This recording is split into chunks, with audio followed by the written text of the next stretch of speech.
Naku, baka magtatahol na naman si Auntie Claire matapos ikumpara ng mga netizens kay Kitty Duterte. Kung paano daw sumagot, yung talino, bakit si Auntie Claire matalino naman niya na? Attorney nga, di ba? Yun nga lang, pag sumagot, nakakatawa. Dahil dyan sa interview po ni Alvin Inturizim kay Kitty Duterte na kung saan ibinahagi ang mensahe ni dating Pangulong Duterte sa pagtakbo ni Sara Duterte sa 2028 bilang presidente. Ito, panoorin po natin ang video kung paano sumagot ng diretsahan itong si Kitty Duterte. Naku, maraming mga nag-comment dyan. Baka pasukin ni Kitty Duterte ang politika sa 2028. Sure win daw yan. Auntie Claire, ito ang video. Veronica Kitty Duterte, welcome back to the Netherlands. How are you today? It's nice to see you. I'm okay. It's nice to see you too, Kit. Kit, you just finished your visit to your father. How is our former president generally? In general, rather. Sorry. Well, actually, no. I think you know why I'm wearing shades. Because like I always say, the first visit is always the hardest. I usually wait at the corridor mismo. So, I waited for him there. Nung narinig ko kaagad yung ng pinto, tumakbo ako. He was okay, but at first I noticed that he had drier lips and skin than usual. That's why I imposed a rule today, kada inom siya ng Coke, dapat may few sips of water. And then eventually, after he finished about, say, 3 cups of water, nag-okay naman. Natakot kasi ako kasi medyo mapula yung mata niya. So sabi ko baka dry. And he just needs hydration. So, ayun. How long has it been, Kit? My last visit was around January. I don't remember the exact dates. Basta around that time. But was your father very excited to see you and welcome you as well? Yes, of course. Actually, may kasalanan ako ulit na late ako. Well, to be fair, I just arrived this morning, which makes it very hectic for me. May jet lag pa ako. I overslept a bit, but nakasunod naman ako. And balita ko, I asked the guard obviously na kung kumain na siya. Sabi niya, wala daw kasi 1:30 exactly siya naghintay. Sabi ko, hala. So, kaya medyo madami siyang nakain during the visit. Yung pancake na gusto niya. And ayun. Kit, let's go to Davao. It's going to celebrate the Araw ng Davao, 89th, I believe. You're not going to be there during the celebration. I will be there, pero secret lang yung date. Okay. I will be there because I have a few friends organizing some events and I just want to show my support. Siyempre, Okay. I'm proud of where I come from. Do you have a message to the Davaoenos in relation to the celebration? Sa mga Davaoenos, magkita-kita ta diha and happy araw ng Davao. Maupot ang greeting ni Tatay Digong. Happy araw ng Davao. Nakitaan niya ang murag palait show nila sa City Hall. He was very happy about it. And sabi niya, was very proud to be a Davaoeno and would not want any other lineage except being a Filipino daw. Kit, just a little bit political. Were you able to follow the confirmation of charges hearing? Actually, no. I'll be honest, hindi namin kaya manood. I think it's the same for the four of us and for my mother.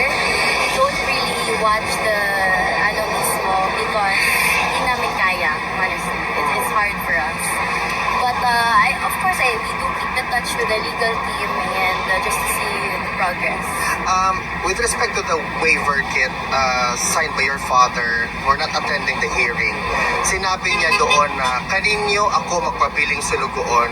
What do you have to say to that point of view of your father, even though he's already been incarcerated for almost a year now, but he remains faithful? Always the same. Always the same. Ana, gyud siya.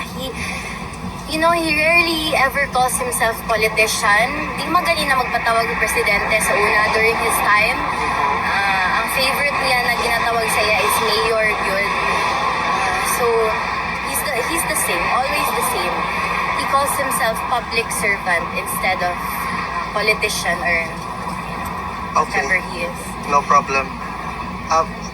Kit, just to conclude this interview, just a quick interview, do you have a message to those individuals who still continue attacking your family up until now? May it be through different means or platform? I do not because first of all, I don't give attention, time, and effort to, the ones who aren't worth it.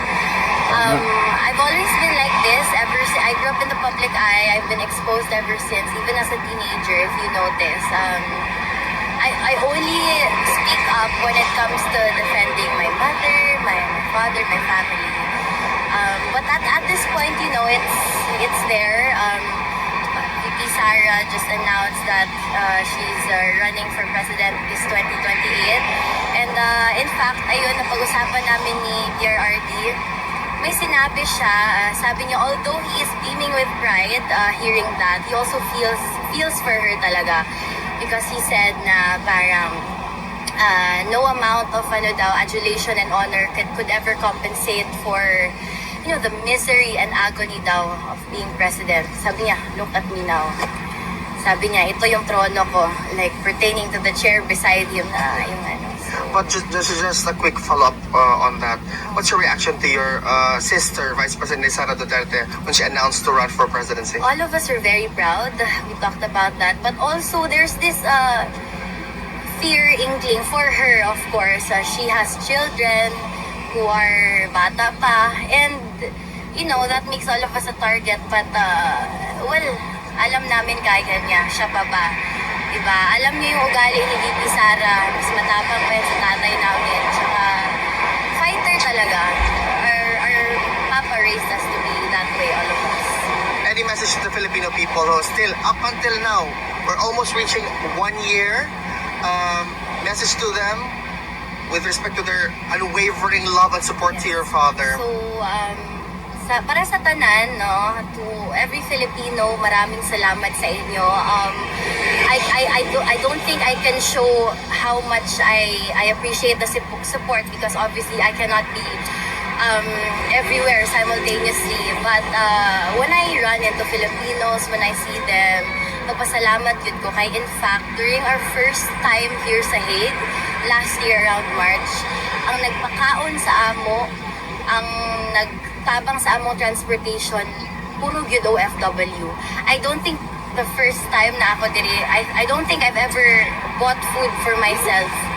So, di ba, dito man minamayat, pero ang sa tinuod lang ha, I told my father this, the love of the Filipino people for you extends to every descendant.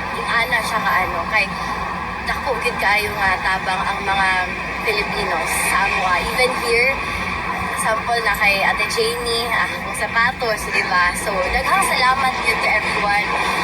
Munta magpadayon ta, hantod kay Inday Sara kung isa man ang plano sa Ginoo sa iya puhon. Daghang salamat sa inyo and we are here right with you.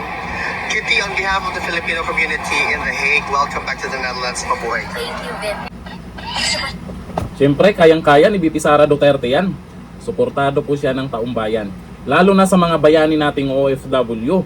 Pero dyan sa video niyan, sa interview ni Alvin in Tourism, kung basahin niyo po dyan yung mga komento, si Auntie Claire po ang name-mention dyan. Kinukumpara ng mga netizens. At sabi nila, baka itong si Kitty Duterte, pag tumakbo po ito, kung anumang posisyon, pwedeng mayor sa Davao, at kung anuman, yung iba nga, sabi pa nila, baka mag-senador yan, mananalo pa yan. Ngayon dito sa mga nag-comment ha, sabi ni Rhea May Caliso Cabayaw, mas magaling pa sumagot kaysa kay Auntie Claire. Okay, ito na. Auntie Claire, kinumpara sa'yo.